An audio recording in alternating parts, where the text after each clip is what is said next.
Welcome to a deep dive into one of the most important discoveries in semiconductor physics, trap-assisted recombination, pioneered by William Shockley, William Read, and Robert Hall. This discovery revealed how defects and impurities in semiconductors create energy levels within the band gap that dramatically affect carrier recombination and device performance. Let's begin with the scientific context. In the early 1950s, semiconductor physics was experiencing explosive growth. The transistor had just been invented in 1947 by John Bardeen, Walter Brattain, and William Shockley at Bell Labs, revolutionizing electronics. Scientists urgently needed to understand how charge carriers behave in semiconductors to improve device performance and reliability. The basic band model showed two bands: the conduction band, where electrons can move freely, and the valence band, separated by the energy gap, Eg. However, experimental measurements of carrier lifetime presented a major puzzle that didn't match the simple theory. Carrier lifetime tau is the average time before an electron in the conduction band recombines with a hole in the valence band, annihilating both carriers. The simple theory predicted that lifetime tau should equal 1 over b times n, where b is the recombination coefficient and n is the carrier concentration. But when Shockley, Read, and Hall measured actual lifetimes, they found strong temperature dependence that the simple band-to-band model could not explain. This graph shows the discrepancy. Theory predicted a gentle linear increase with temperature, but experiment showed a dramatic exponential rise, indicating something fundamental was missing. William Shockley had a crucial insight that would explain these anomalies. Shockley asked, what if impurities and defects create localized energy levels inside the forbidden band gap, acting as stepping stones for recombination? Here we see a trap level ET located within the band gap. An electron can first drop from the conduction band to the trap level, then from the trap to the valence band, making recombination much more probable. These trap levels act as efficient recombination centers because they reduce the energy barrier the carriers must overcome, dramatically increasing recombination probability. This insight led to what we now call Shockley-Read-Hall theory, independently developed by all three scientists. The complete theory considers four fundamental processes: electron capture by empty traps, electron emission from filled traps, hole capture, and hole emission. The Shockley-Read-Hall recombination rate U is given by this equation: Np minus Ni squared, divided by tau p times the quantity N plus N1, plus tau N times the quantity P plus P1. Here, N and P are the actual electron and hole concentrations, while Ni is the intrinsic carrier concentration. The parameter N1 equals Nc times exponential of minus the quantity Ec minus Et divided by Kt, where Nc is the effective density of states in the conduction band. Similarly, P1 equals Nv times exponential of minus the quantity Et minus Ev divided by Kt, representing the valence band statistics. The temperature dependence of recombination became the smoking gun evidence for trap levels. Let's ask, why does temperature affect recombination so strongly through trap levels? The answer lies in the exponential factors that appear in both the capture cross-sections and the thermal emission rates of carriers from traps. The recombination rate becomes proportional to exponential of minus Ea over Kt, where Ea is an activation energy related to the trap depth. When we plot the natural log of recombination rate versus inverse temperature, we get this beautiful straight line called an Arrhenius plot. The slope directly gives the activation energy. Let's work through a concrete numerical example using silicon doped with gold, a common deep-level impurity. Silicon has a band gap of 1.12 electron volts at room temperature of 300 Kelvin. Gold creates a trap level located at 0.55 electron volts above the valence band edge, right in the middle of the gap. Let's assume a trap concentration Nt of 10 to the 15th per cc.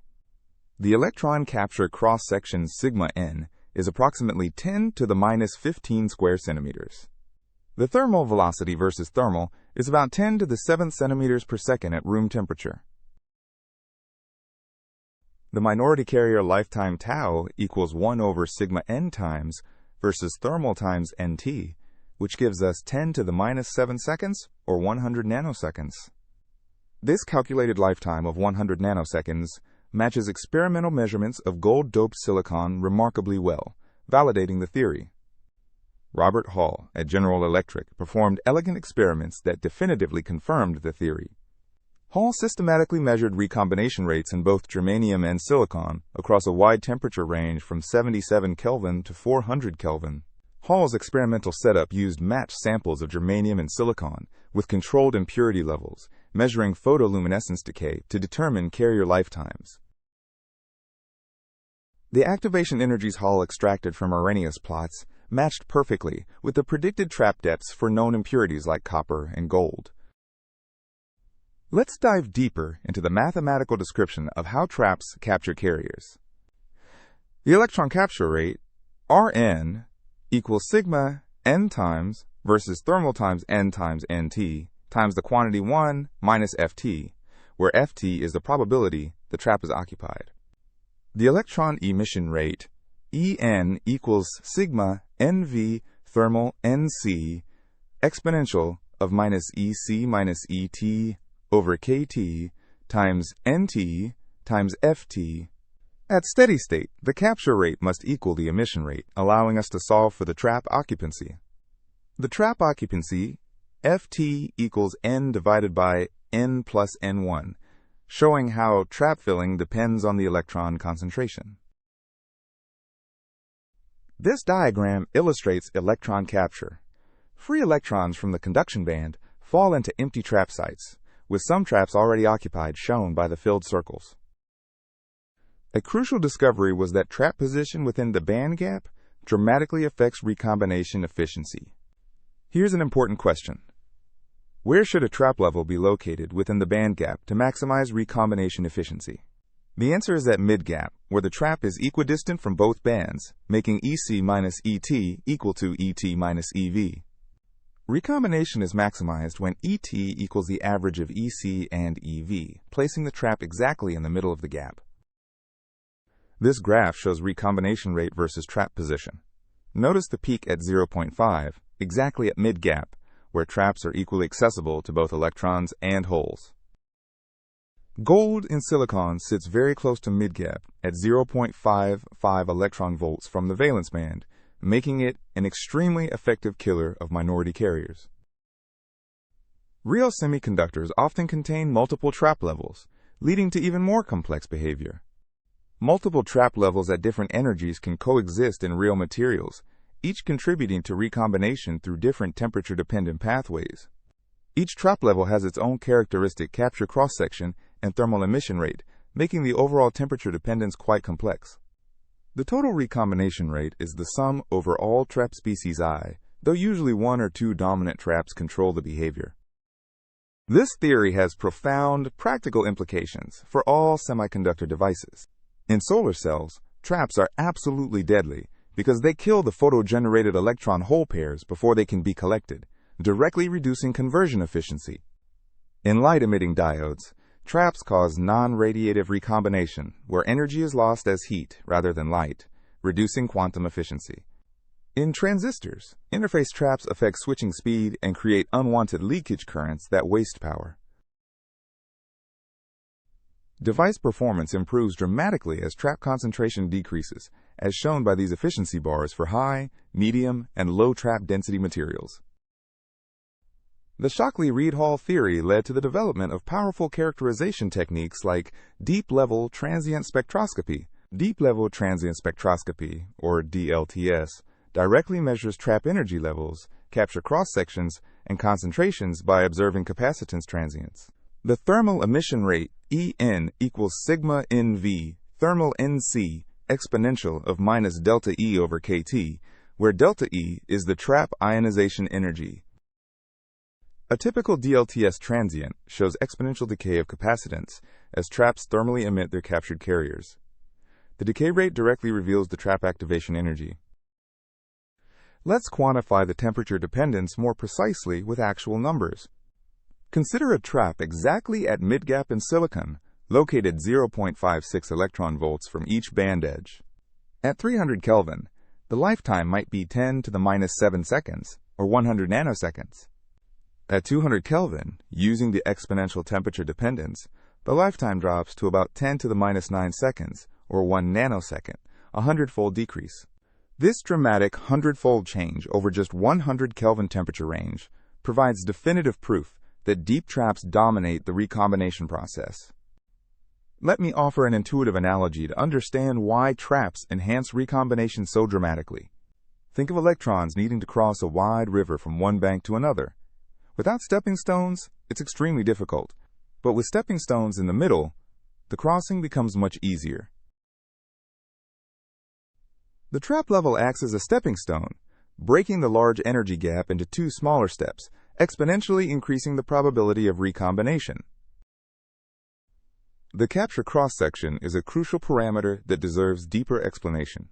Naively, you might think the capture cross-section sigma is just pi r squared, the geometric area of the trap, but quantum mechanics makes it far more complex. The effective cross-section depends on the Coulomb attraction between the trap and the carrier. For an attractive center, sigma n equals pi r0 squared times the quantity 1 plus q squared over r0 kt, showing strong temperature dependence.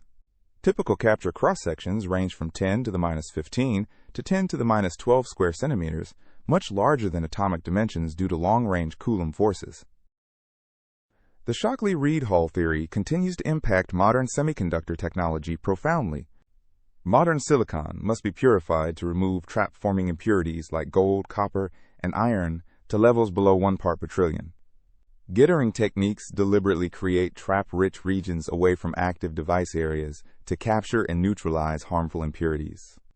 This cross-section shows a modern device structure with a Gettering layer below that attracts and traps impurities away from the active device region. An important distinction exists between radiative recombination that produces light and non-radiative trap-assisted recombination. Radiative recombination rate URAD equals B times N times P, where B is the radiative recombination coefficient around 10 to the minus 10 cubic centimeters per second in direct gap materials. Shockley-Read-Hall non-radiative recombination follows this more complex formula we saw earlier, often dominating in indirect gap semiconductors. In silicon at room temperature, Shockley-Read-Hall recombination dominates over radiative by a factor of roughly 1,000, which is why silicon LEDs are so inefficient. This diagram illustrates the competition between radiative and non-radiative recombination paths, with arrows indicating the flow of carriers. In conclusion, we have seen how Shockley-Read-Hall theory explains the role of traps in recombination and their profound impact on semiconductor devices.